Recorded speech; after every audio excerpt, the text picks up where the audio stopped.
Welcome back. हम sample cloze test part 1 को solve करने की टेक्निक्स के बारे में बात कर रहे हैं। यहां पर इसे मैंने सैंपल क्लोज टेस्ट नाम क्यों दिया, क्योंकि एक सैंपल है आपके सामने, एक प्रीवियस ईयर पेपर का एक अनसॉल्व्ड क्लोज टेस्ट आपके सामने लिखा हुआ है।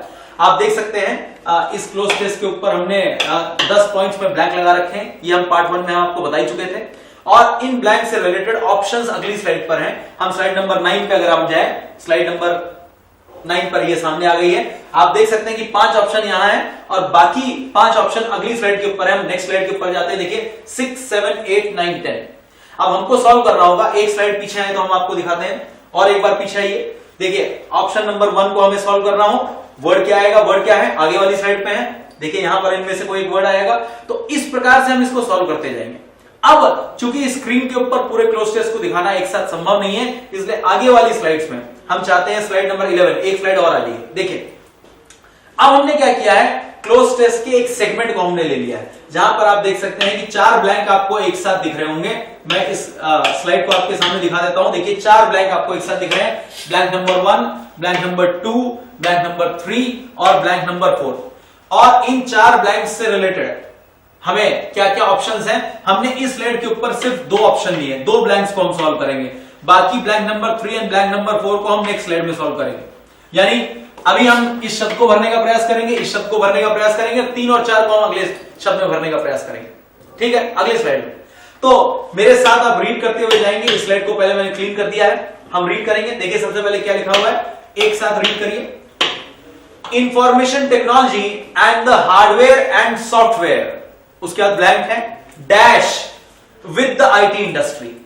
अब dash with the IT industry, इसमें क्या क्या विकल्प आ सकता है। अगर आप देखें तो विकल्प यहां पर क्या क्या आ सकता है, इनमें से हम देख लेते हैं। सबसे पहले जो चीज तो देखने वाली बात है कि dash with the hardware and IT industry, ऐसा देखने में प्रतीत हो रहा है कि जो भी विकल्प यहां पर आना है वो आईटी इंडस्ट्री से संबंधित है। और वो संबंधित ये जो सेंटेंस है, ऐसा लग रहा है कि यहां पर एक ऐसी चीज की आवश्यकता है जो कि पास्ट टेंस के रूप में मौजूद है, dash with the IT industry.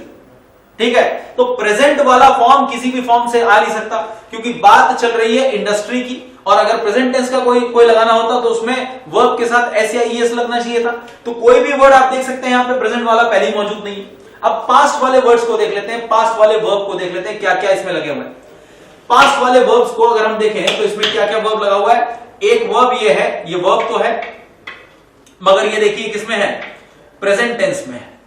तो यहां पर ये वाला ऑप्शन पहले एलिमिनेट हो जाएगा। दूसरे ऑप्शन को देखिए, एमालगमेशन, ये वर्ब है ही नहीं, यहां पर आवश्यकता एक वर्ब की थी। पहले तो मैं आपको बता दूं, यहां पर जरूरत है एक ऐसे वर्ड की जो वर्ब की तरह फंक्शन करे। पहला ऑप्शन वर्ब तो है, मगर ये किस टेंस में है, प्रेजेंट में है, इस वजह से एलिमिनेट हो गया।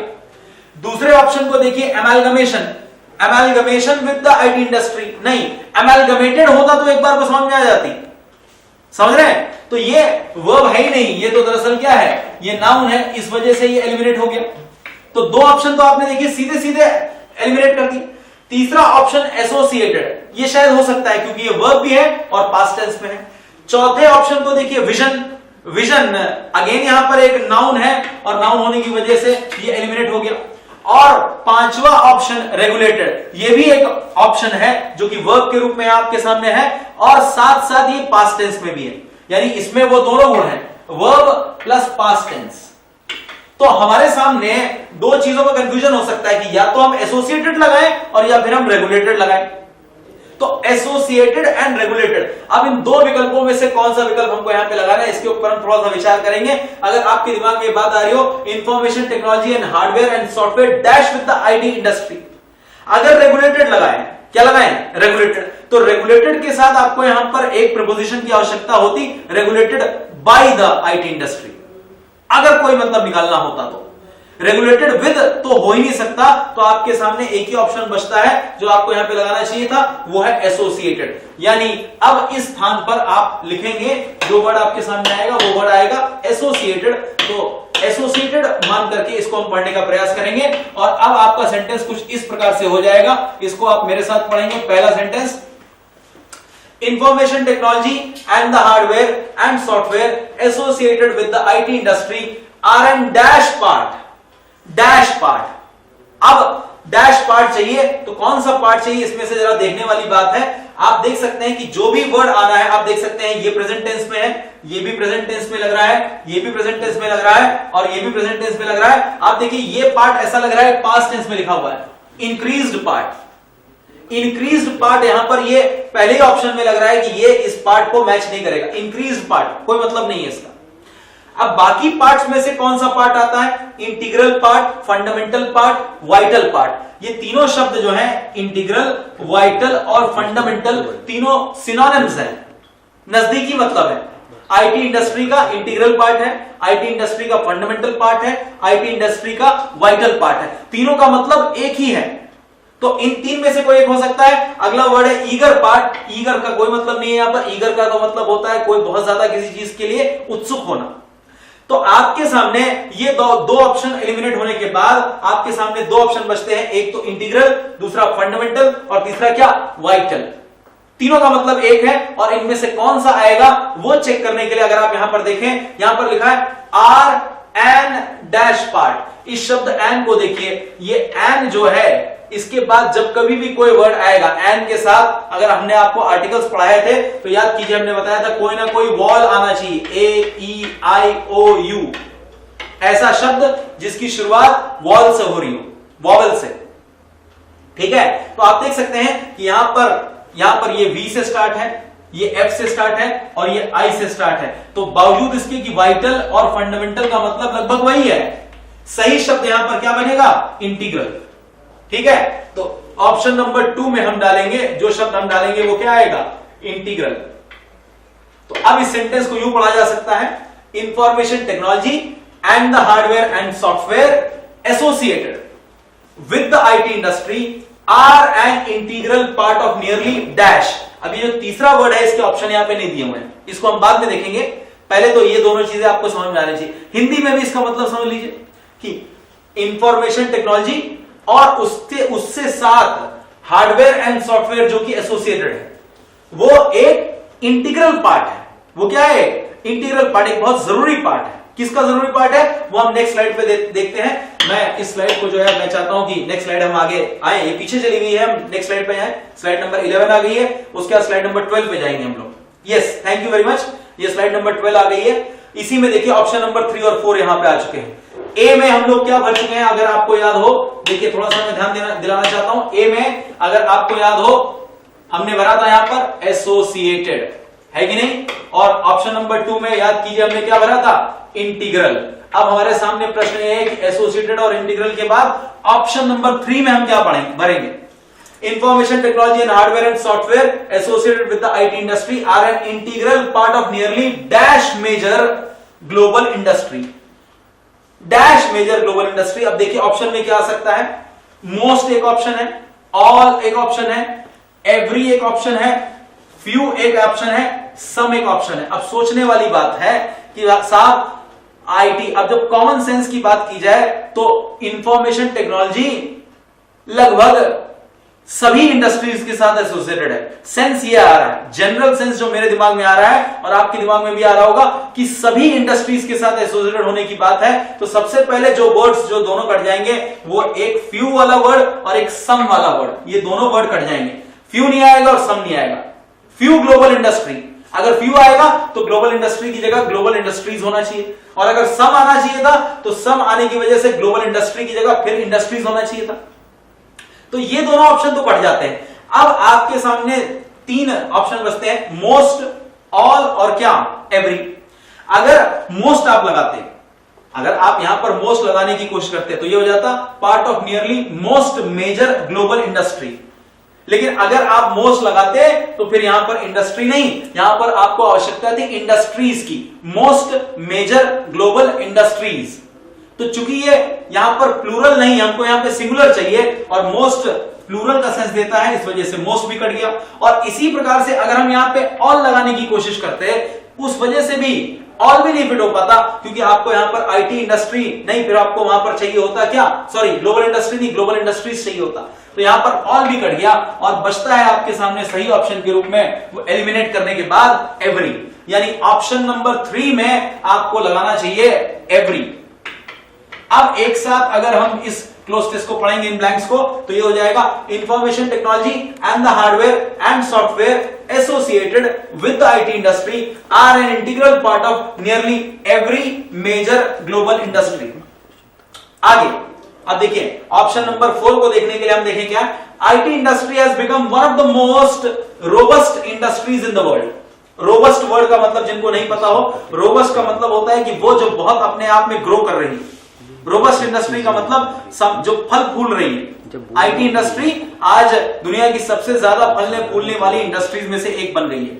आगे देखते हैं क्या लिखते हैं, IT more than any other industry और इकोनॉमिक डैश, इंडस्ट्री और इकोनॉमिक डैश। अब सवाल उठता है कि यहां पर क्या आएगा, आईटी इंडस्ट्री, अब इसके मतलब को समझिए, IT industry more than any other industry, किसी अन्य इंडस्ट्री की तुलना में आईटी इंडस्ट्री में कुछ चीज है, और वो क्या चीज है वो अभी ब्लैंक के रूप में है।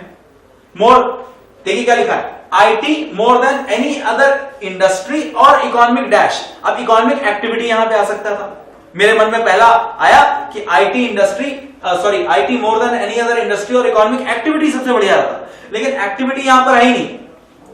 इकोनॉमिक डैश क्या आ सकता था, इकोनॉमिक डैश। अब ऑप्शन देखिए, इकोनॉमिक वर्ल्ड यहां पर फिट ही नहीं हो सकता है, economic opinion, economic stature, economic profit और इकोनॉमिक फैसेट। अब जब फिट करने की कोशिश करेंगे तो आप खुद आपके दिमाग में कई सारे शब्द आएंगे। इकोनॉमिक वर्ल्ड का क्या मतलब है, इकोनॉमिक वर्ल्ड नहीं, इकोनॉमिक एक्टिविटी या इकोनॉमिक स्फीयर, ऐसा कोई वर्ड होता, एक्टिविटी होता, स्फीयर होता तो वो फिट हो सकता था। तो वर्ल्ड यहां पर क्या होगा, नहीं आएगा। इकोनॉमिक ओपिनियन, यहां पर किसी के ओपिनियन की बात नहीं की जा रही है, ओपिनियंस जो होते हैं वो इंडिविजुअल्स देते हैं, इंडस्ट्रीज नहीं देती हैं। स्टैचर शायद हो सकता था लेकिन मैच नहीं कर रहा है, इकोनॉमिक स्टैचर से कोई मतलब नहीं है। इकोनॉमिक प्रॉफिट नहीं होता है क्योंकि यहां पे बात प्रॉफिट या लॉस की नहीं चल रही है, यहां उसके एक पक्ष की बात चल रही है। और फैसेट जो वर्ड है, उस फैसेट वर्ड का मतलब होता है पक्ष। जैसे मैं कहूं a coin has two facets, इसका मतलब सिक्के के दो पहलू अथवा दो पक्ष हैं, ठीक है। तो यहां पर जो शब्द आएगा वो शब्द सबसे बढ़िया फिट हो सकता है, वो है फैसेट। तो अब तक देख सकते हैं कि हम 4 ब्लैंक्स भर चुके हैं। इसको यूं पढ़ेंगे हम, information technology and the hardware and software associated with the IT industry are an integral part of nearly every major global industry। यहां पे फुल स्टॉप है, आगे पढ़ेंगे। IT industry has become one of the most robust industries in the world। IT more than any other industry or economic facet, ठीक है, economic facet. और आगे जो बात लिखी हुई है वो नेक्स्ट स्लाइड में आपको दिखेगी। तो हम चाहते हैं फिलहाल आप इतनी पार्ट अपने कॉपी में नोट कर लें और उसके बाद में will move on to the next slide. अभी हम लोग जो है स्लाइड नंबर 12 पे हैं, हम नंबर 13 पे। नेक्स्ट स्लाइड पे एक स्लाइड आगे बढ़ाइए सर, आज की है जी हाँ 5 और 6, ये ऑप्शन आपके सामने मुझे आप देख सकते हैं। तो हम देखिए उसी बात को, उस सेंटेंस को हमने दोबारा देखिए, ऑप्शन नंबर 4 हम भर चुके हैं पिछली स्लाइड में, ऑप्शन नंबर 4 हम भर चुके हैं। और आपको याद हो ऑप्शन नंबर 4 में हमने क्या भरा था, फैसेट, याद है वो शब्द इसी वीडियो में। तो हम इसको पढ़ना आगे चालू करेंगे फैसेट के साथ। IT more than any other industry और economic facet has an increased productivity particularly in the developed world. अब ये बात आगे बढ़ती जा रही है, आईटी के बारे में एक बात कही जा रही है, IT more than any other industry और इकोनॉमिक फैसेट, यानी आईटी की अगर इंफॉर्मेशन टेक्नोलॉजी की अगर हम तुलना करें किसी अन्य इंडस्ट्री से या फिर किसी भी इकोनॉमिक एक्टिविटी से, has an increase productivity, IT की प्रोडक्टिविटी बहुत ज्यादा होती है। आईटी में प्रोडक्टिविटी का मतलब ये होता है कि जितना आप इन्वेस्टमेंट करें उसके अगेंस्ट रिटर्न आपको बहुत ज्यादा मिल रहा है। आईटी पर इन्वेस्टमेंट के रूप में अगर आप देखा जाए तो इंटेलेक्चुअल एक्टिविटी है जिसमें बहुत ज्यादा आउटडोर कुछ करने की आवश्यकता नहीं होती है। कुछ 2, 4, 5, 10 लोग जो है थोड़ा सा हार्डवेयर और थोड़ा सा सॉफ्टवेयर लेकर के डिजाइनिंग कर देते हैं और उससे बहुत ज्यादा वैल्यू जनरेट हो जाती है। तो ये लिखा है has an increase productivity particularly in the developed world. Developed world मतलब वेस्टर्न कंट्रीज में, यूरोप में, अमेरिका में आईटी को एज एन एक्टिविटी बहुत प्रमोट किया जा रहा है और वहां पर उसकी डिमांड बहुत ज्यादा है एंड देयरफॉर इज अ की driver of global economic growth. ये ग्लोबल इकोनॉमिक ग्रोथ यानी वैश्विक आर्थिक विकास को एक प्रकार से संचालित करती है। अमेरिका में, यूरोप में और डेवलप कंट्रीज में जितनी ज्यादा आईटी की डिमांड होती है उतने ही ज्यादा आईटी के प्रोफेशनल्स को रोजगार मिलने की संभावना बन जाती है भारत जैसे देशों में, मलेशिया जैसे देशों में, बांग्लादेश जैसे देशों में, और जो देश जो है फिलीपींस हैं, जहां पर आईटी प्रोफेशनल्स हैं जो काम करते हैं। तो ये आईटी के बारे में, उसकी महिमा के बारे में बात कही गई है। आगे देखिए, economies of scale and dash demand from both consumers and enterprises. अब इकोनॉमीज ऑफ स्केल का मतलब क्या होता है? जिनको इकोनॉमीज ऑफ स्केल का मतलब पता होगा भाई वो तो समझ सकते हैं, लेकिन जिनको इकोनॉमीज ऑफ स्केल का मतलब ये नहीं पता है उनको मैं पहले स्केल शब्द का मतलब बता देता हूं। स्केल शब्द का मतलब होता है माप। जैसे हमने कहा भाई साहब, माप, स्केल शब्द का एक और मतलब होता है मापने का तरीका या मापने का कोई पैमाना। स्केल का मतलब ये होता है। तो लेकिन यहां पर स्केल का कुछ और मतलब है, इकोनॉमीज ऑफ स्केल। यहां पर बात जिस स्केल की बात की जा रही है वो है scale of operation. Economies of scale का मतलब यह हुआ कि अगर किसी चीज को आप बड़े पैटर्न पर, बड़े लेवल पर करते हैं तो उसका प्रोडक्शन कॉस्ट कम हो जाता है, और जिन इंडस्ट्रीज में ऐसा कर पाने की गुंजाइश होती है उन इंडस्ट्रीज के बारे में कहा जा सकता है कि उनमें इकोनॉमीज ऑफ स्केल अवेलेबल। जैसे फॉर एग्जांपल, अगर मैं किसी एक चीज को मैं मैसिव लेवल पर प्रोड्यूस करूं, 10,000 यूनिट्स उसकी प्रोड्यूस करूं, तो उसका प्रोडक्शन कॉस्ट क्या हो जाएगा? रिड्यूस हो जाएगा। तो मैं कह सकता हूं कि साहब इस प्रोडक्शन एक्टिविटीज में इकोनॉमीज ऑफ स्केल बहुत ज्यादा है। और आईटी के बारे में उसकी तारीफ करते हुए कहा गया है कि साहब इकोनॉमीज ऑफ स्केल आईटी में बहुत ज्यादा होती है, और वो साफ तौर पे आप देख सकते हैं। जैसे एक कार उत्पादक को एक एक्स्ट्रा कार बनानी है तो कार बनाने के लिए उसको काफी कॉस्ट लगानी पड़ेगी, उतना ही आयरन का कॉस्ट, स्टील का कॉस्ट, हार्डवेयर का कॉस्ट, इंजन का कॉस्ट। लेकिन अगर एक पर्टिकुलर प्रोग्राम को रेप्लिकेट करके एक नए यूजर को देना है तो आपको सिर्फ उसे कॉपी करके इंस्टॉल करना है, यानी एक्स्ट्रा यूनिट को ऐड करने का कॉस्ट आईटी में कम होता है। आईटी इंडस्ट्री में सॉफ्टवेयर को रेप्लिकेट करने का कॉस्ट कम होता है, इसलिए इकोनॉमीज ऑफ स्केल आपको आईटी में बहुत ज्यादा देखने को मिलता है। तो ये उसकी तारीफ में कही गई है, economies of scale and dash demand both from consumer and enterprises. और डिमांड भी बहुत ज्यादा है। एक तो इसको उत्पादित करके, रेप्लिकेट करके कॉपीज बनाने की क्षमता बहुत आसान है। दूसरा, इसमें डिमांड की गुंजाइश बहुत ज्यादा है, बहुत ज्यादा डिमांड है। लोगों को आज आईटी इनोवेशंस की जरूरत है, इंडिविजुअल कंज्यूमर्स को भी और एंटरप्राइजेस को भी, कंपनीज को भी आईटी प्रोडक्ट्स की ज्यादा जरूरत है। और डैश डिमांड, अब कौन सी डिमांड आ सकती है? एक वर्ड आ सकता है भाई, तो बात यहां पे ज्यादा डिमांड की बात हो रही है तो ऐसा शब्द जो ज्यादा को कन्वे करे वो आना चाहिए। और आप देख सकते हैं कि यहां पर इस ऑप्शन में अगर आप देखिए, यहां पर एक शब्द है डिक्रीजिंग डिमांड। ये तो पहले ही कट जाएगा क्योंकि बात डिमांड की इंक्रीज होने की है, डिक्रीज की तो हो ही नहीं सकती। अब आपके सामने 1, 2, 3, 4 ऑप्शन में से कौन सा आएगा? अगर मान लेते मल्टीप्लाई डिमांड, तो मल्टीप्लाई डिमांड हो सकता था अगर यहां पे मल्टीप्लाई की जगह क्या होता? Multiplying.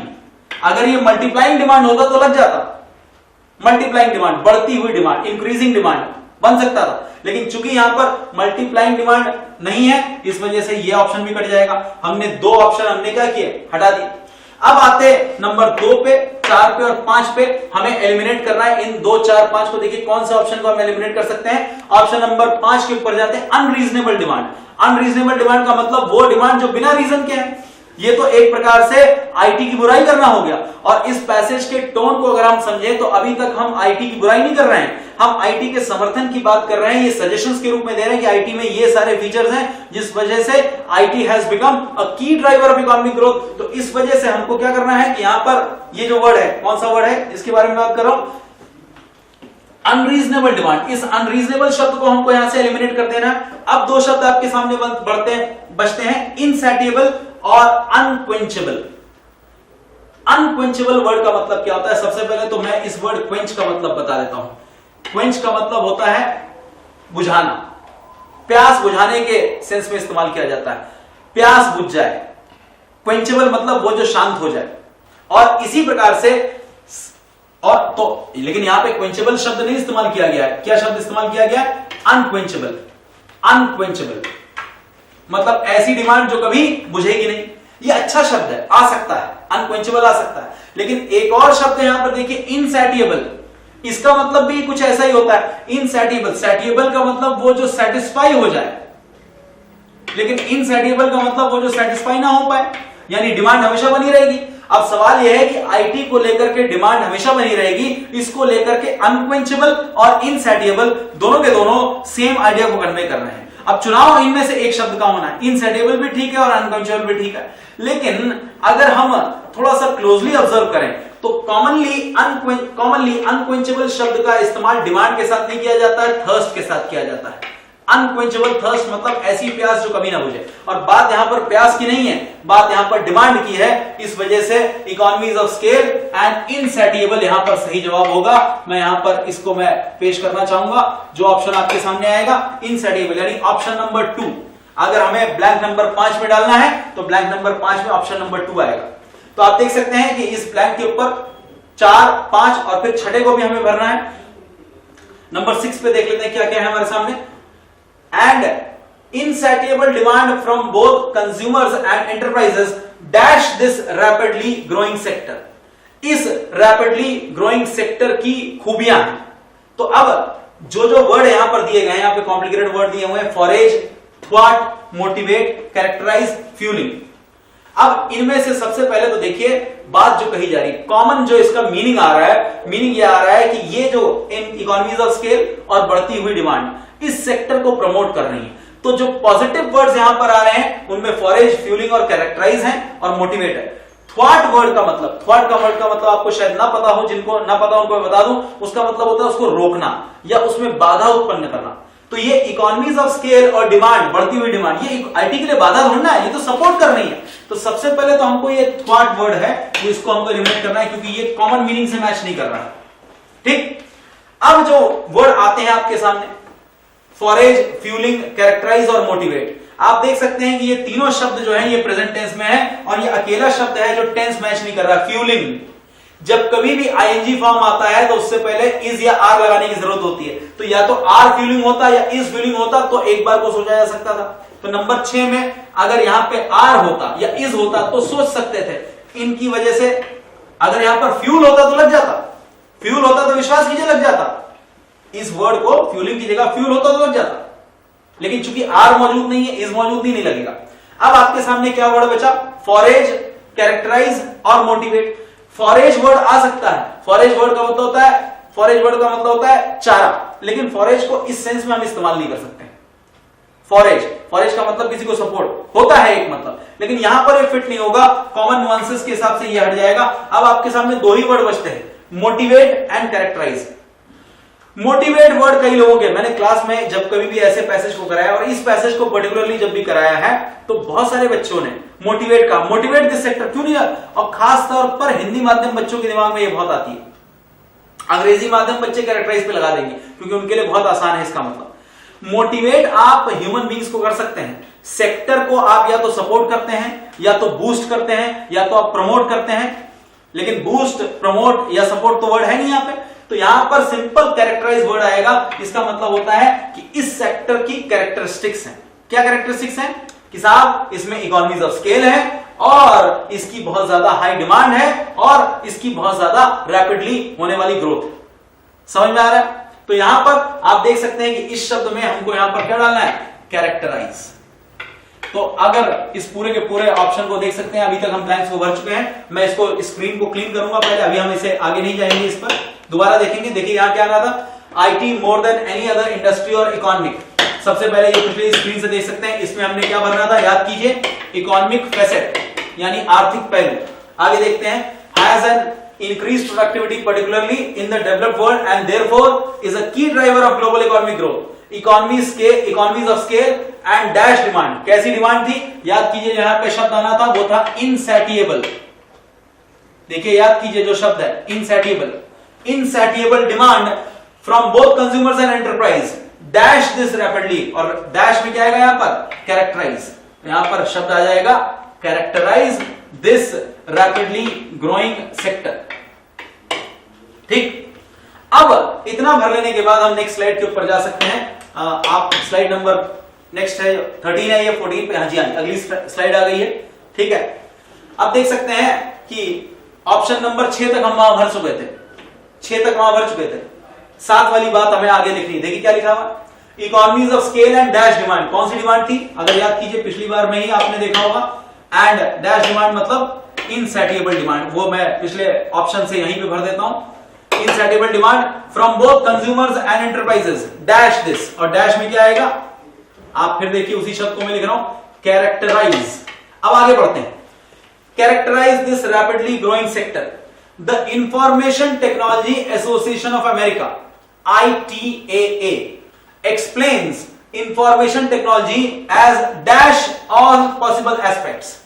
as dash all possible aspects का मतलब यहां पर देखना पड़ेगा इसमें कौन से possible aspects शामिल हैं। तो यहां पर एक वर्ड है मेकिंग, एक वर्ड है क्वालिफाइंग, एक वर्ड है इंक्लूसिव, एक वर्ड है एनकंपासिंग।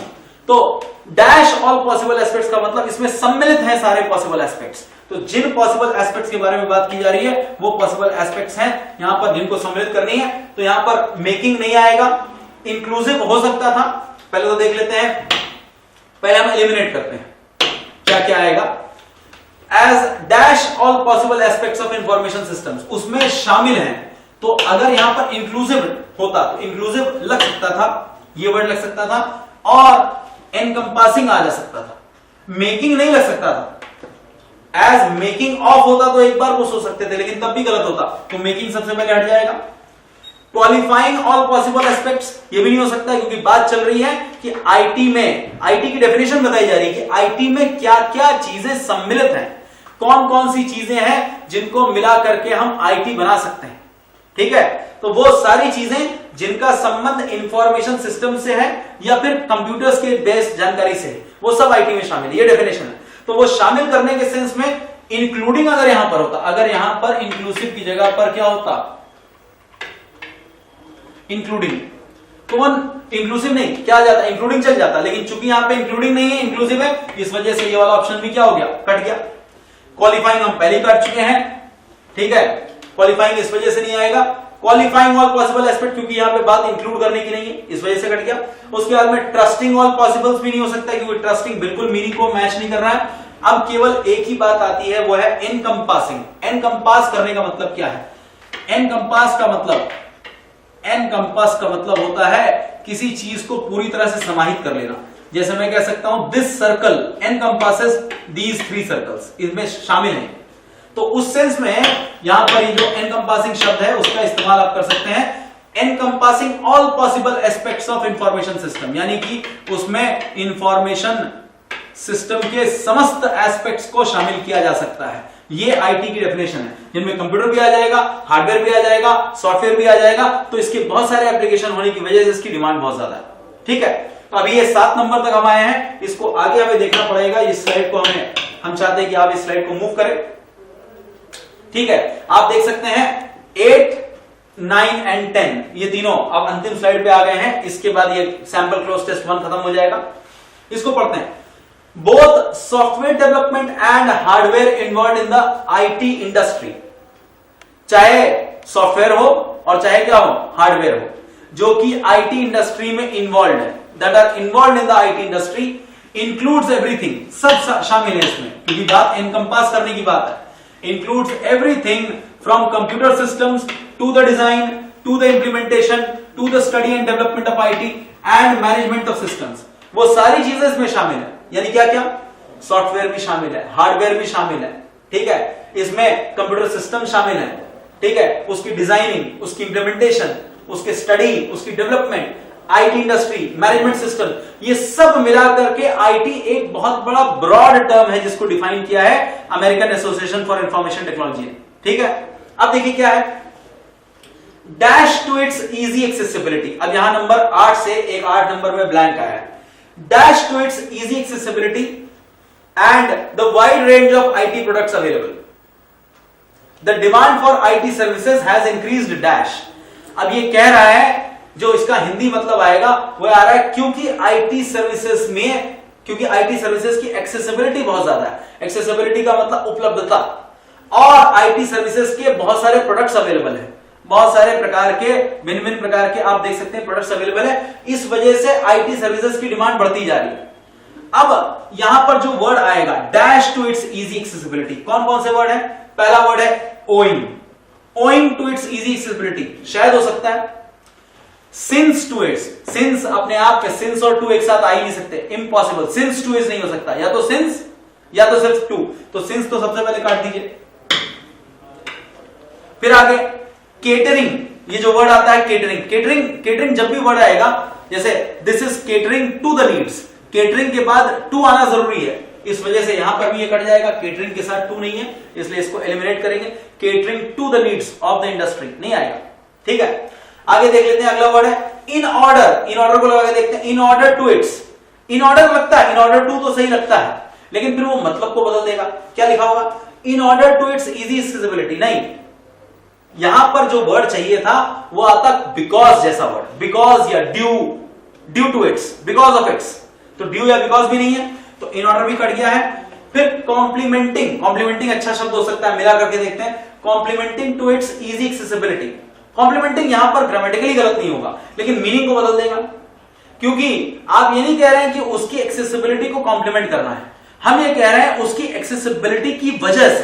तो due to its easy accessibility हो जाता बेहतर होता, because of its easy accessibility हो जाता बेहतर होता, या फिर owing to its easy accessibility. और हमारे सामने ऑप्शन के रूप में आप देख सकते हैं यहां पर ओइंग वर्ड, ओइंग का यहां पर एक मतलब और है due to its easy accessibility.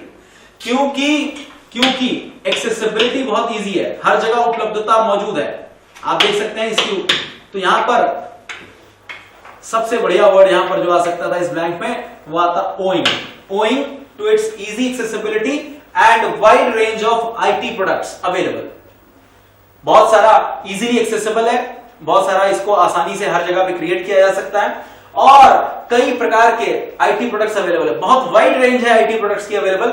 The demand for IT services has increased dash. Demand इसकी क्या हुई है? बढ़ी हुई है। अब कैसे बढ़ी है? एक ऑप्शन आपके सामने जो दिया हुआ है, क्या रेगुलरली डिमांड बढ़ी है? हाँ, ये हो सकता है। सब्सटेंशियली डिमांड बढ़ी है, ये भी हो सकता है। मिनिमली डिमांड बढ़ी है तो बिल्कुल मीनिंग बदल देगा। मिनिमली डिमांड बढ़ी है का मतलब ये कि डिमांड कम हुई है, नहीं, डिमांड तो बढ़ने की बात है। आगे देखते हैं। एक्सपोनेंशियल बहुत अच्छा वर्ड हो सकता था, डिमांड एक्सपोनेंशियल हो गई है, लेकिन यहां पर इंक्रीज्ड एक्सपोनेंशियली होता, एलवाई लगा होता है यहां पर वाई लगा होता तो बात होता, लेकिन एक्सपोनेंशियल एक्सपोनेंशियली नहीं, इस वजह से ये भी कट गया। और सैवेजली का तो कोई मतलब नहीं। सैवेजली का मतलब था जंगली तरीके से। भाई सैवेजेस क्या होते हैं? अनकल्चर्ड पीपल, जिनमें कल्चर नहीं होता, तो सैवेजली नहीं आएगा। तो आपके सामने दो ही वर्ड आएगा, एक तो रेगुलरली और दूसरा क्या? सब्सटेंशियली। दोनों में से कोई भी फिट हो जाएगा, ग्रामेटिकली गलत नहीं होगा। अब सवाल उठता है कि दो में से किसी एक का चुनाव किया जाए। तो the demand has increase regularly, ये भी हो सकता है, लेकिन सब्सटेंशियली ज्यादा वर्ड बढ़िया है, क्योंकि आप रेगुलर के सेंस के बारे में बात नहीं कर रहे हैं, आईटी की महिमा के बारे में बता रहे हैं कि इसकी डिमांड बढ़ती जा रही है और काफी मात्रा में बढ़ रही है। हाँ, नियत तरीके से बढ़ रही है बात ठीक है, लेकिन नहीं, एक्सपोनेंशियली या सब्सटेंशियली दोनों ज्यादा बेहतर बढ़ रही। तो एक्सपोनेंशियली तो हमारे पास है नहीं, सब्सटेंशियली है, तो हम सब्सटेंशियली यहां पर लगा देंगे, हैज इंक्रीज्ड सब्सटेंशियली।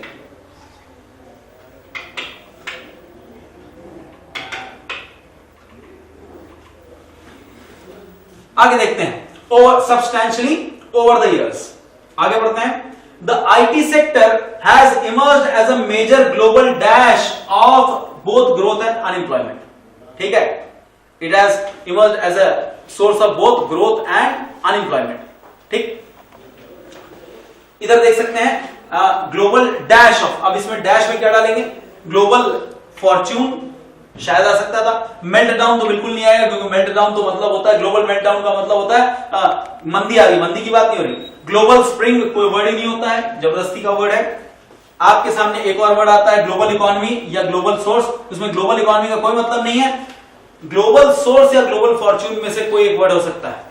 तो हम यहां पर आएंगे, the IT sector has emerged as a major global dash of both growth and employment. Major global source, ये विश्व के लिए ग्रोथ का और एम्प्लॉयमेंट का एक बहुत बड़ा सोर्स है। तो यहां पर ज्यादा बढ़िया वर्ड क्या होगा? यहां पर सोर्स। तो अगर आप इन शब्दों को भरने का प्रयास करेंगे और एक साथ पढ़ने की कोशिश करेंगे तो आप देख सकते हैं इन शब्दों में यहां पे क्या क्या आ सकता है। मैं एक बार फिर लिख देता हूं आपके सामने।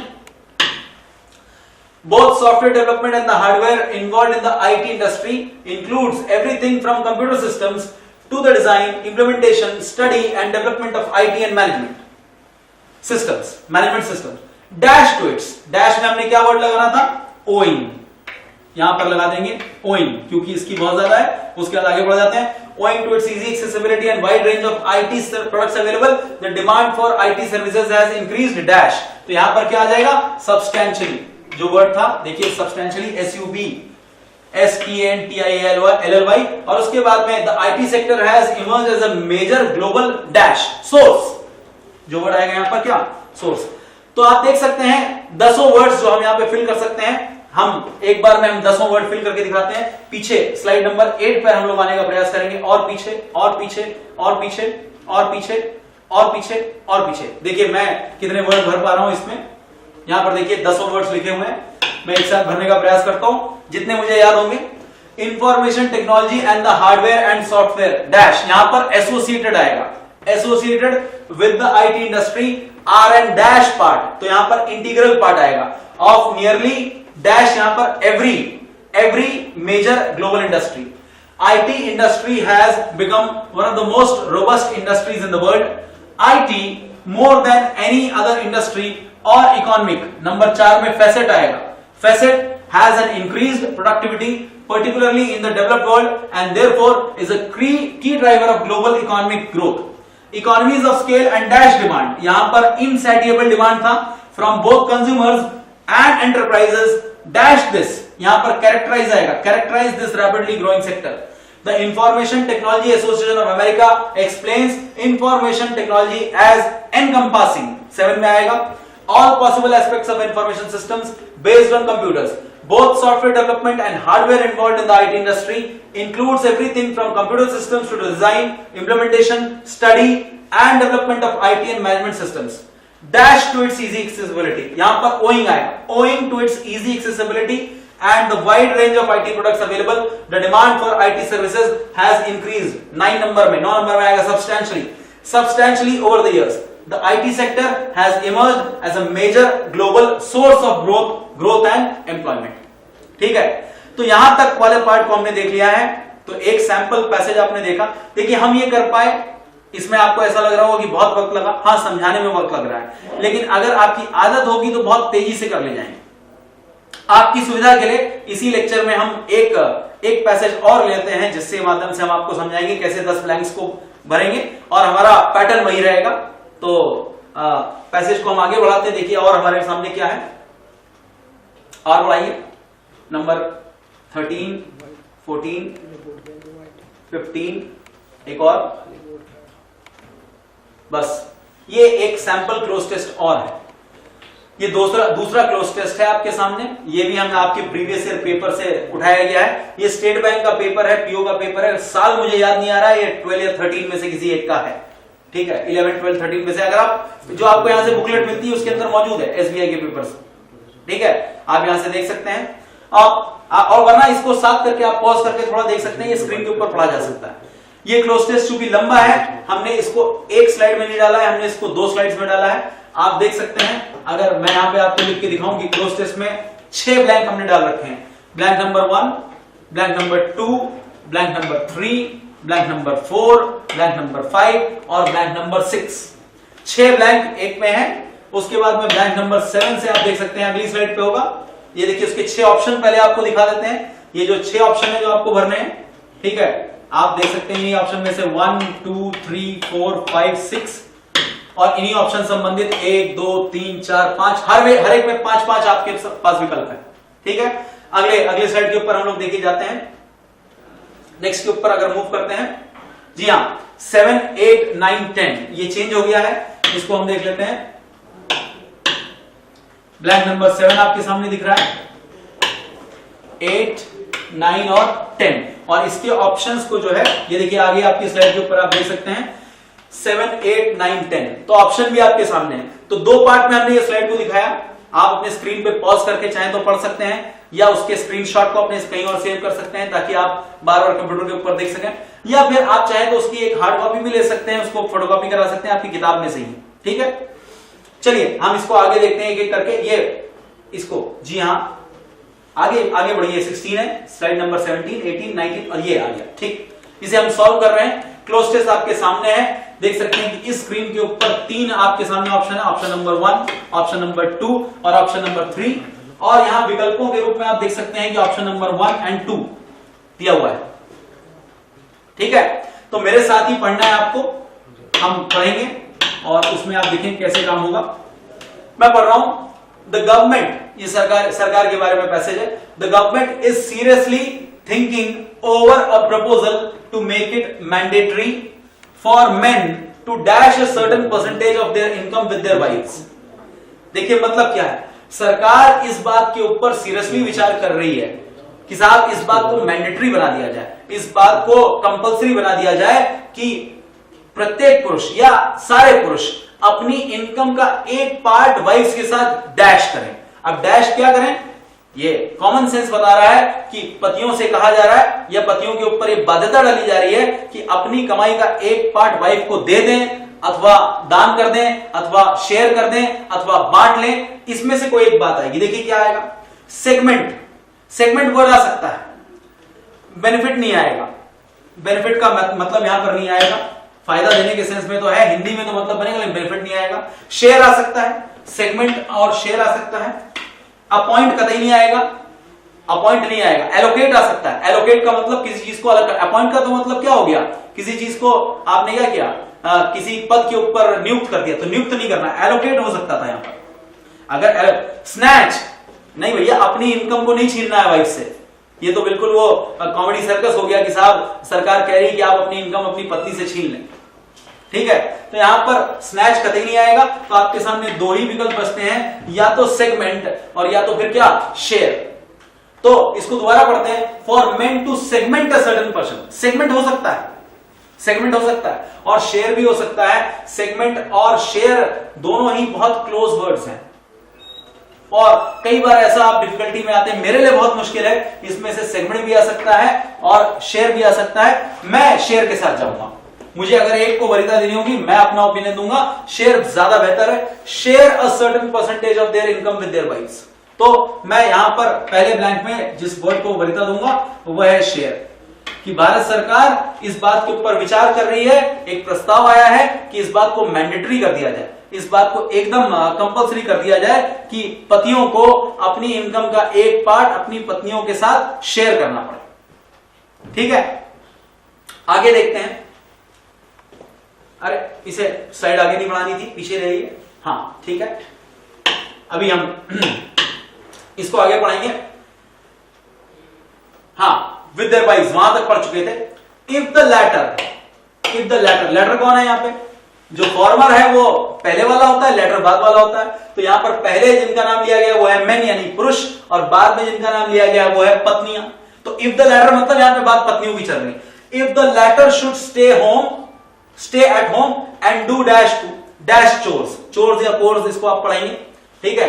तो यहां पर आप देखेंगे कि यदि पत्नियां घर पे रह करके घरेलू कार्य करती हैं, और चोर्स के साथ ये बड़ा कॉमन वर्ड है, जो वर्ड यहां पर आएगा वो स्टैंडर्ड नहीं आएगा, अंडरस्टूड नहीं आएगा, रेयर नहीं आएगा, हाउस होल्ड आएगा, क्योंकि बात घरेलू कार्यों की है। तो यहां पर पहला वर्ड में तो हमने पहले ब्लैंक में हमने क्या डाला था, शेयर, और दूसरे ब्लैंक में हम जो डालेंगे वो आएगा हाउस होल्ड चोर्स। इसका मतलब हाउस होल्ड चोर्स या कोर्स, दोनों में से दोनों उच्चारण भारतीय करते हैं, ठीक है। तो आप देख सकते हैं सरकार इसके ऊपर बहुत सीरियसली विचार कर रही है कि इस बात को मैंडेटरी कर दिया जाए कि सभी पति या सभी पुरुष पत्नियों के साथ अपनी इनकम को उसका एक परसेंटेज शेयर करेंगे, यदि वे यहां पे कौन, पत्नियां घर पे रहती हैं और घरेलू कार्य करती हैं, ठीक। यहां तक बात यहां पे समाप्त होती है, और चूंकि अगले ब्लैंक अगले स्लाइड के ऊपर है, इसलिए हम लोग नेक्स्ट स्लाइड पे जा सकते हैं। इस स्लाइड को आगे बढ़ाते हैं, देखिए यहां पे आगे पढ़ रहे हैं, ऑप्शन नंबर 2 बढ़ सकते थे।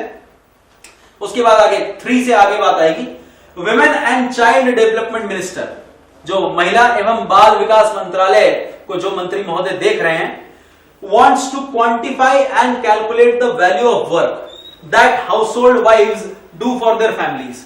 अब ये जो women and child development minister हैं, उनकी ये मंशा है कि साहब इस बात की गणना की जाए, इस बात का कैलकुलेशन किया जाए, इस बात की वैल्यूएशन की जाए कि एक पत्नी, अथवा यूं कहा जाए कि सभी महिलाएं एक घर में कितने मूल्य का कार्य करती हैं। इकोनॉमिक्स में एक अनफॉर्चुनेट चीज ये है कि जीडीपी, जीएनपी या फिर नेशनल इनकम को जब कभी भी हम मेजर करते हैं तो डेफिनेशन में लिखा हुआ है कि the national income of a country is measured as the final monetary value of all goods and services produced within the economic territory of a nation during a given financial year। तो यहां पर monetary value की बात की जा रही है। Unfortunately जो महिलाएं घरों में काम करती हैं, यानी हमारी माताएं, बहनें और पत्नियां जो घरों में काम करती हैं, उस काम के बदले में उनको किसी भी प्रकार का मौद्रिक भुगतान नहीं होता, मॉनेटरी कॉम्पनसेशन नहीं मिलता, और इस वजह से उनके कंट्रीब्यूशन को देश की इकोनॉमी में जोड़ा नहीं जा सकता।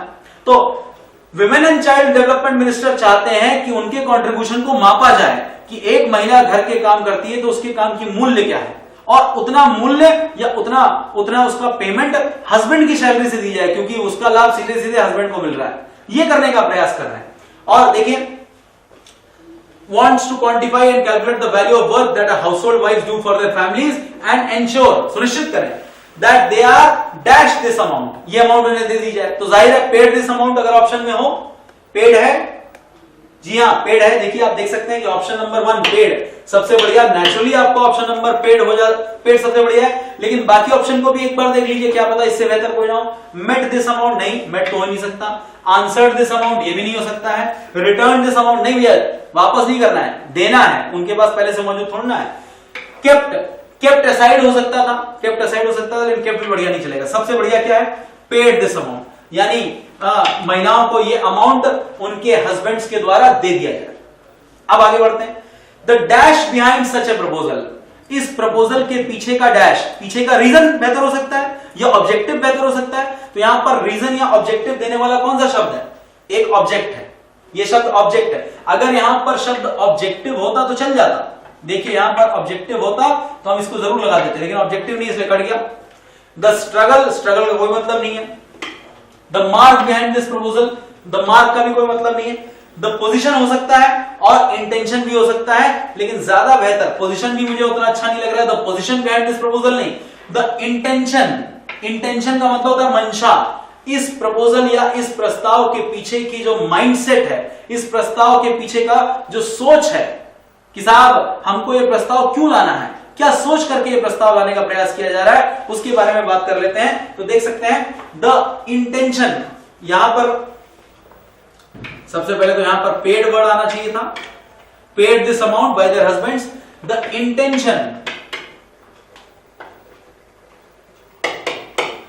Intention behind such a proposal might be a noble one to financially empower women who stay at home. ये कहा जा रहा है कि इस कार्य के पीछे, इस मंशा के पीछे एक हो सकता है कि बड़ी अच्छी भावना हो, नोबल मंशा हो सकती है कि साहब उन महिलाओं को सपोर्ट किया जाए जो घर में रह करके काम कर रही हैं, वो stay at home. The problem however, अब देखिए इस बात में कॉन्ट्रडिक्ट किया जा रहा है कि इस काम को करने के पीछे सोच तो बहुत अच्छी है, लेकिन जब आप करने का प्रयास करते हैं कि पति की इनकम का एक पार्ट महिला के लिए जबरदस्ती सुरक्षित रखवाया जाए अधिकार के रूप में, तो इसमें प्रॉब्लम क्या आती है? The problem, however, is that it can only be implemented by a bureaucracy that pries into every aspect of family relationship and controls all financial transaction taking place dash. अब taking place dash को हम बाद में देख लेंगे, क्योंकि हमारे पास यहाँ ऑप्शन नंबर 4 तक ही है। इसका मतलब क्या होता है, हम अगले पन्ने पे जाते हैं जहां पर पूरे ऑप्शंस हो, जो आपको समझ में आएगा। देखिए बढ़ाइए इसको, यहाँ ऑप्शन नंबर 4 पीछे से आ गया है, इसको हम ऑप्शन नंबर 4 में, आपको अगर याद हो कि ऑप्शन नंबर 4 में हमको कौन सा शब्द भरना था, ऑप्शन नंबर 4 में द इंटेंशन, जो वर्ड क्या था, इंटेंशन। हम लोग यहां पर, मैं इसको यहां लिख देता हूं,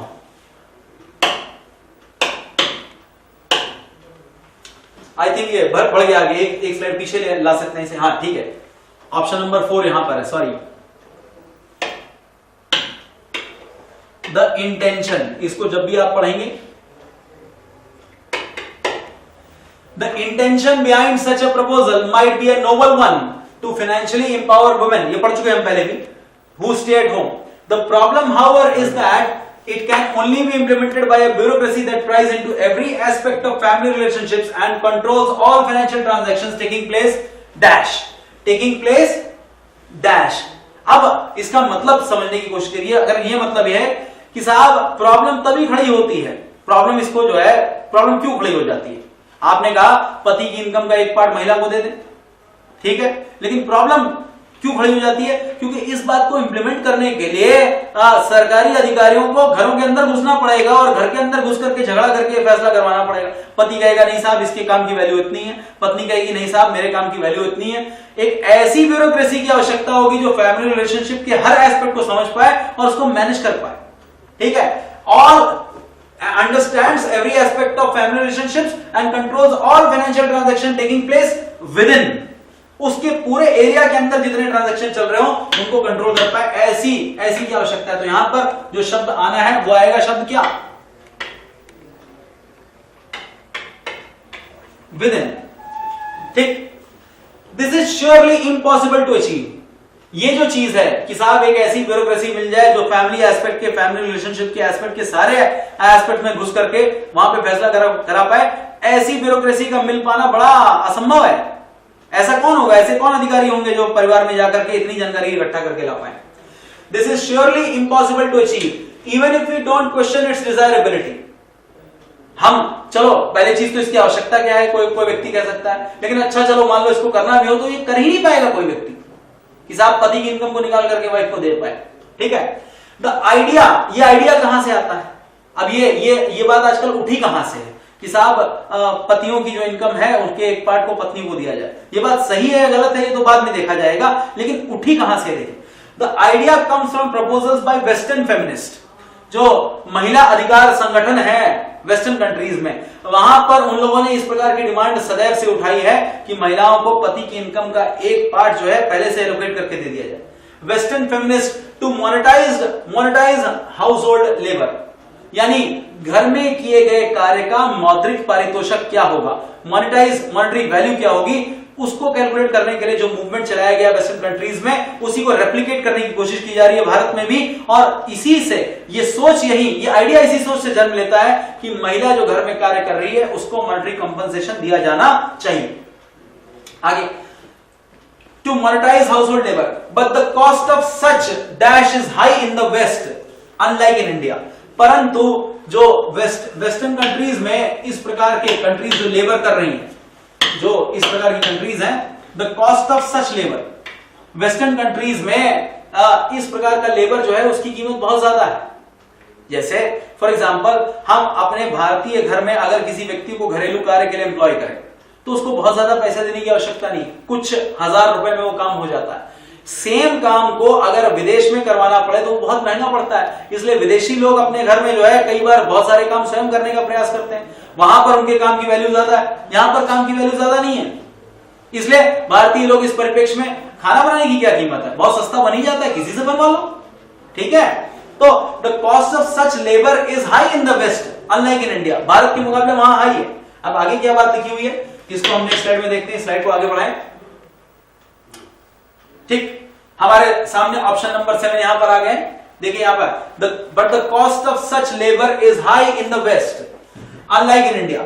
If the government is proposing to correct gender inequality by making husbands pay their wives, the wages that maids might be paid for domestic labor, that could equally plausibly disempower as empower women within the family.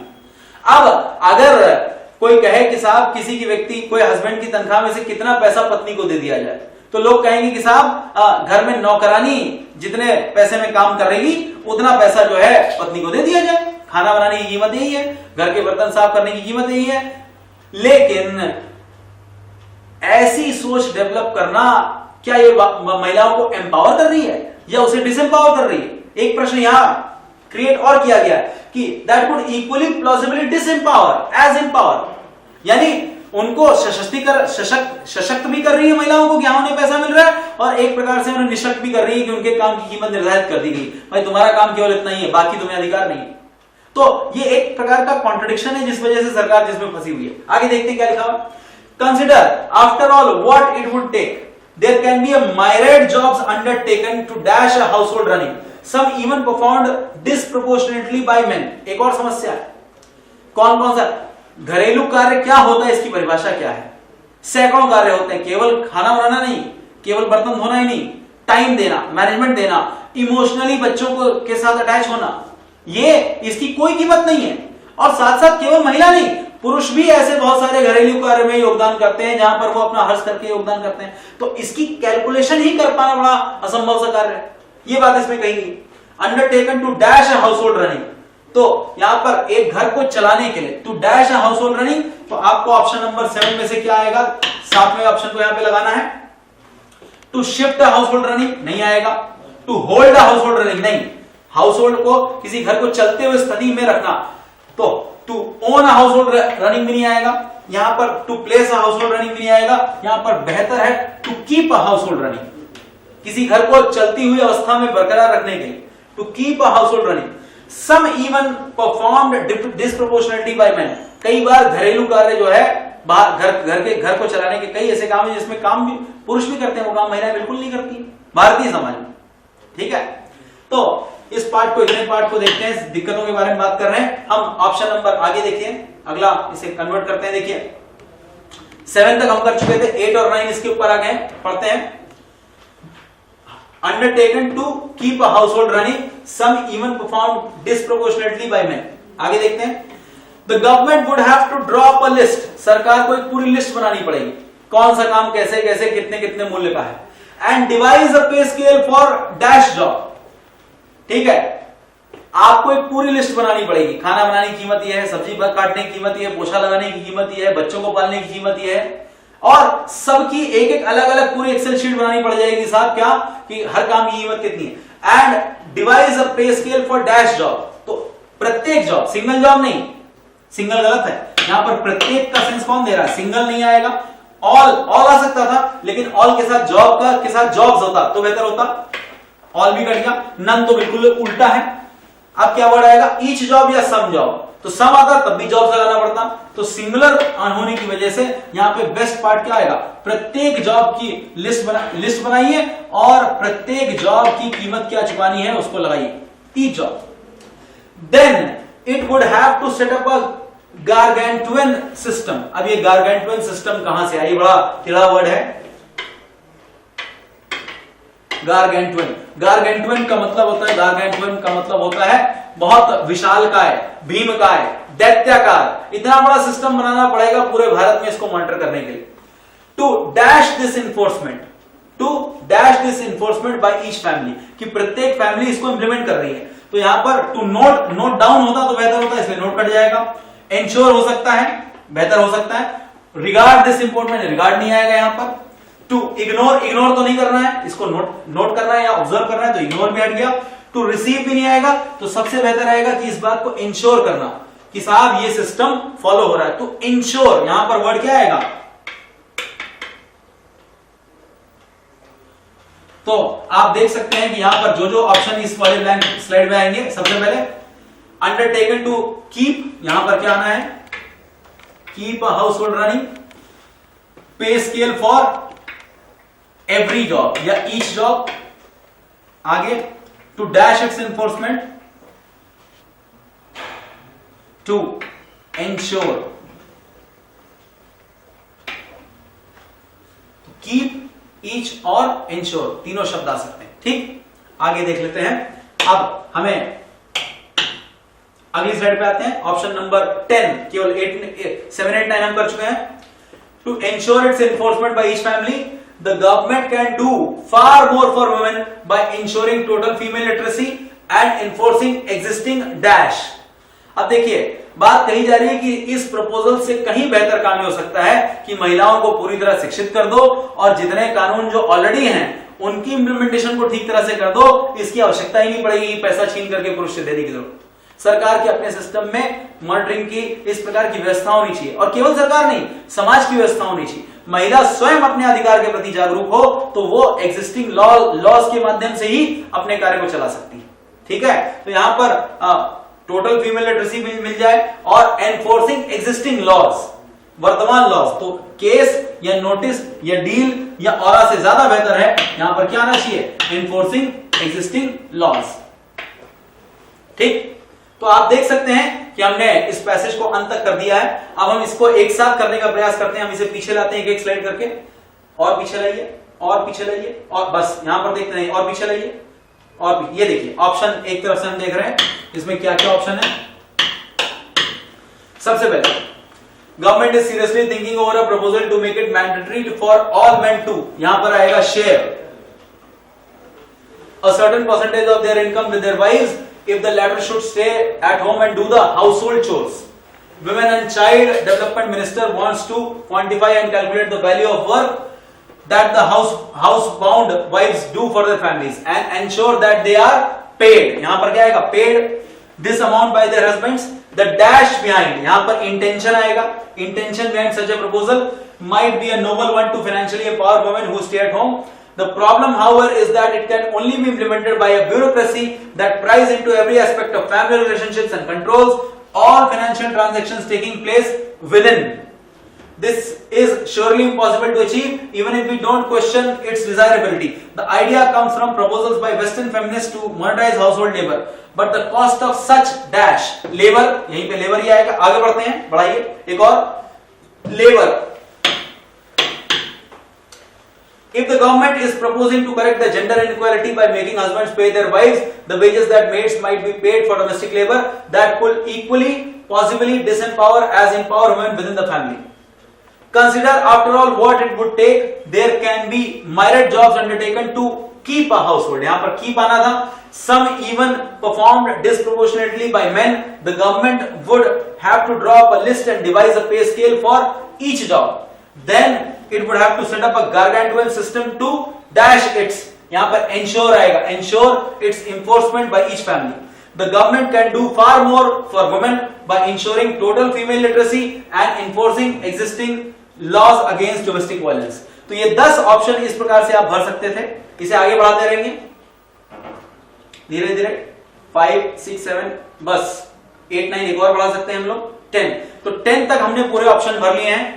तो इस presentation का जो objective था, आपको motivate करके practice की तरफ लाना.